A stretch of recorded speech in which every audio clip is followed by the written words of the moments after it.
एक जमाना था जब मुगल साम्राज्य का दबदबा कह सकते हैं कि पूरे भारतीय उपमहाद्वीप पर था।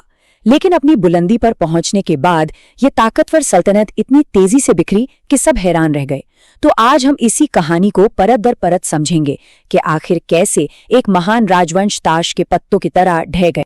चलिए शुरुआत इस कहावत से करते हैं। एक वक्त था जब ये बात मुगल बादशाह शाह आलम द्वितीय के बारे में कही जाती थी। जरा सोचिए, एक ऐसा साम्राज्य जो कभी काबुल से बंगाल तक फैला था, वो सिकुड़कर सिर्फ दिल्ली और उसके एक छोटे से इलाके पालम तक रह गया। ये एक लाइन उस पूरे दौर के पतन की दुखद कहानी बयां कर देती है। आज के इस विश्लेषण में हम 4 हिस्सों में इस पूरे घटनाक्रम को समझेंगे।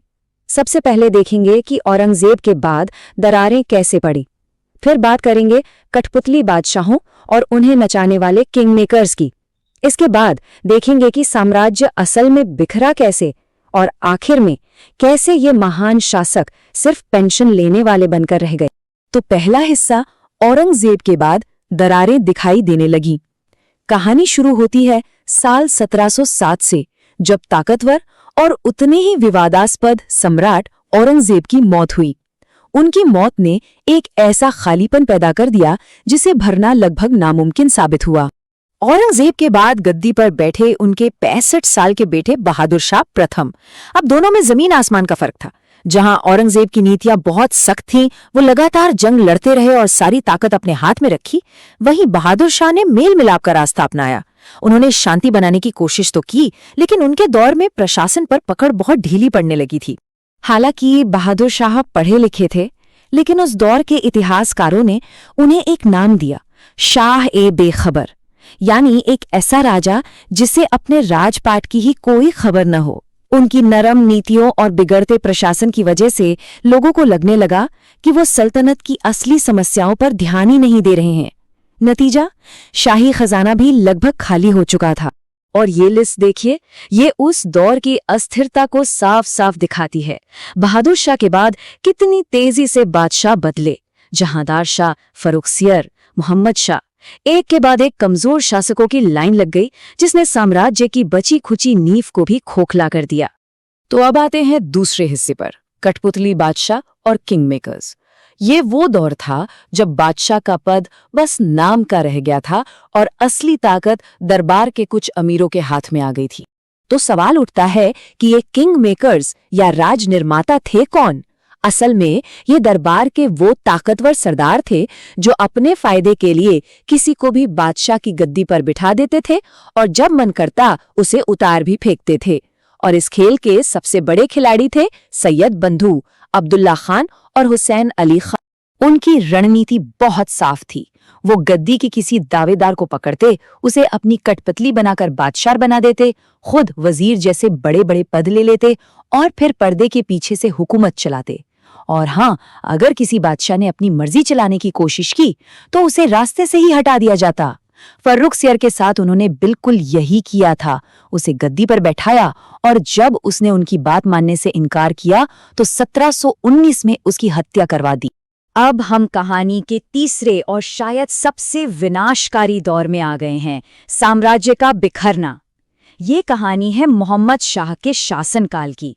एक ऐसा वक्त जब साम्राज्य की अंदरूनी कमजोरियां और बाहरी खतरे दोनों एक साथ टकराए।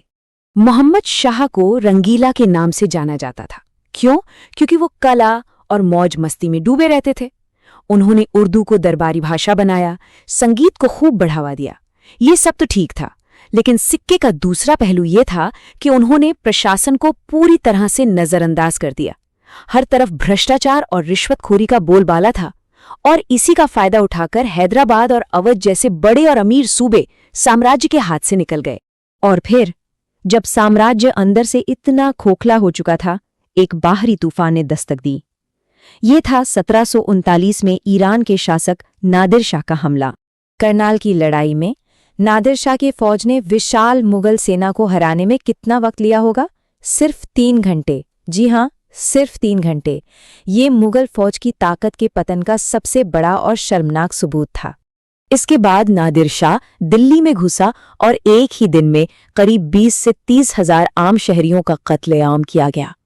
ये दिल्ली के इतिहास के सबसे काले दिनों में से एक था। और नादिर शाह यहां से क्या क्या ले गया? करीब 70 करोड़ रुपए का खजाना, दुनिया का सबसे कीमती कोहिनूर हीरा और मुगलों की शान माने जाने वाला मशहूर मयूर सिंहासन यानी तख्ते ताऊस। ये सिर्फ एक लूट नहीं थी, ये मुगल साम्राज्य की इज्जत और ताकत पर एक ऐसी चोट थी जिससे वो फिर कभी उभर नहीं पाया। और इसी के साथ हम कहानी के आखिरी पड़ाव पर पहुंचते हैं, शासकों से पेंशनभोगी तक। ये सल्तनत का वो आखिरी दौर था जब वो एक नई ताकत ब्रिटिश ईस्ट इंडिया कंपनी के साए में जीने को मजबूर हो गए। ये टेबल देखिए, ये पूरी कहानी को एकदम साफ कर देती है। मोहम्मद शाह के वक्त सूबे हाथ से निकल गए, शाह आलम द्वितीय के पास सिर्फ दिल्ली से पालम तक की हुकूमत बची और अकबर द्वितीय के पास तो सिर्फ लाल किले की चारदीवारी रह गई थी। असली ताकत वो तो अंग्रेजों के पास जा चुकी थी। 1764 में बक्सर की लड़ाई एक निर्णायक मोड़ साबित हुई। इसमें खुद मुगल बादशाह शाह आलम द्वितीय अंग्रेजों से बुरी तरह हार गए। ये एक बादशाह की हार नहीं थी, ये एक साम्राज्य के ताबूत में आखिरी कील जैसी थी। और इस हार का नतीजा था सबसे बड़ा अपमान। शाह आलम द्वितीय को बंगाल, बिहार और उड़ीसा से टैक्स वसूलने का हक, जिसे दीवानी कहते थे, वो अंग्रेजों को देना पड़ा। और तो और उन्हें ईस्ट इंडिया कंपनी के पेंशनर के तौर पर इलाहाबाद में रहने के लिए मजबूर किया गया। यानी अब सम्राट एक विदेशी कंपनी की प्रजा बन चुका था। और साम्राज्य का अंत हुआ आखिरी मुगल बादशाह बहादुर शाह जफर के साथ। वो एक ताकतवर शासक नहीं बल्कि एक बेहतरीन उर्दू शायर थे। वो उस वक्त के मुगल साम्राज्य का एक प्रतीक थे, एक सांस्कृतिक पहचान जिसके पास कोई राजनीतिक ताकत नहीं थी। 1857 के विद्रोह के बाद अंग्रेजों ने उन्हें देश से निकालकर रंगून भेज दिया। तो आखिर में ये सवाल तो उठता ही है, क्या कोई दूसरा ज्यादा काबिल शासक इस साम्राज्य को बचा सकता था, या फिर अंदरूनी कमजोरियों, बाहरी हमलों और एक नई ताकत के उदय के सामने इसका पतन होना तय ही था? इस पर सोचिएगा जरूर।